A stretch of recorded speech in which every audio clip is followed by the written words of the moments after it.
主席啊，我其實咧就好簡單嘅啫。最初我都好擔心咧，啲字句咧就會越拉越多咁樣。咁已經有 terms of reference 咧，就係我嘅起步點啊！我根本都唔使睇範疇。不過經過一輪嘅老交戰之後咧，我話喂，佢根本呢啲都唔係係 terms of reference， 不過就係一個指引。而家嗱，建基於無論嗰個 drafting 咧 ，drafting 即係嗰個字句嘅起草優與劣啦，見仁見智，我又唔係咁擔心。實際上，我而家睇到 Holden 佢想睇出嚟，即係帶出嚟就話，仍然係咪跌翻落去嗰個原先嘅 terms of reference 嘅範圍咧？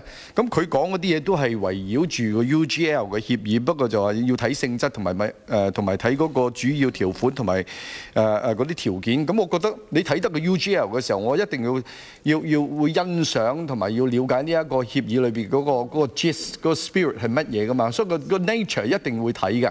咁所以我覺得冇問題，即係你話 drafting 嘅 wording 點寫法嗰個別論，但係佢嘅含義即係話睇到 UGL， 佢即係想 elaborate 多啲咁多。我睇唔到有違背，咁即係喺 1A 方面嚟講。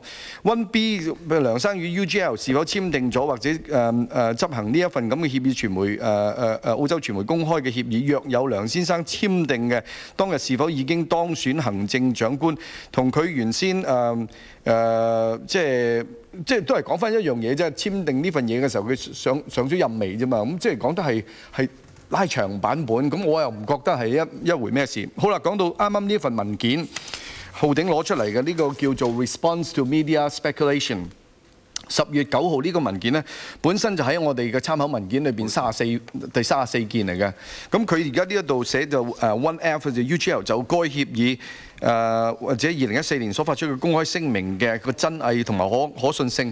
咁我覺得睇得一樣嘢嘅時候，我哋都自不然諗下呢啲係堅定偽。咁我覺得又唔會話即係會扯得好遠噶嘛。咁所以我哋要考慮個 authenticity。咁我需唔需要扯到咁高話要嗰個所謂叫做嗰個 test 係乜嘢？我唔係講嗰啲，咁但係我哋即係考慮下呢啲係堅定流咁解嘅，係好 broad brush 咁樣帶，但係我又唔覺得有害。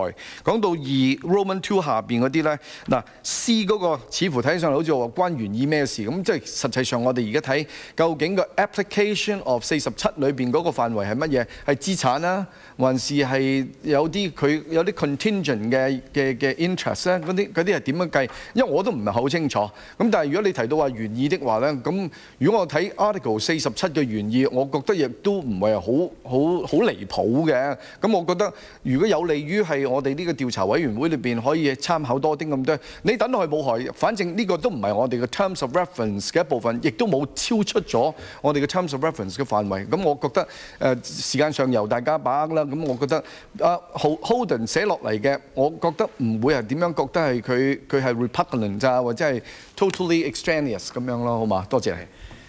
好多謝何君堯議員呢，就似乎佢去完北京之後翻嚟嘅睇法就同佢之前嘅立場有啲唔同。因為初初呢，佢係比較係着重翻用翻職權範圍呢，原嗰3點呢，個3點支柱呢，就唔希望有職權範圍嗰個再引申所謂僭建呢。當時你嘅講法就咁啊，而家就。而家就唔單止研究範疇多咗嘢啦，而家因為周浩鼎議員個講法咧，的而且確僭建加僭建嘅，咁所以咧就當然我哋要考慮下，就我哋而家範疇，對唔住，如果我希望冇唔係，我完全我就首先覺得即係我接受咗呢個唔會係僭建，亦都唔會係對我哋有嗰個影響性。咁但係咧就幫我哋做嘢嘅啫。咁所以嗰個如果佢係僭建的話咧，浩鼎如果加落去嗰啲亦都係即係僭建以外咁，梗係完全唔得啦。但係而家我係接受咗呢一個根本唔會係僭建，亦都唔會影響我哋嘅思維咁解啫嘛。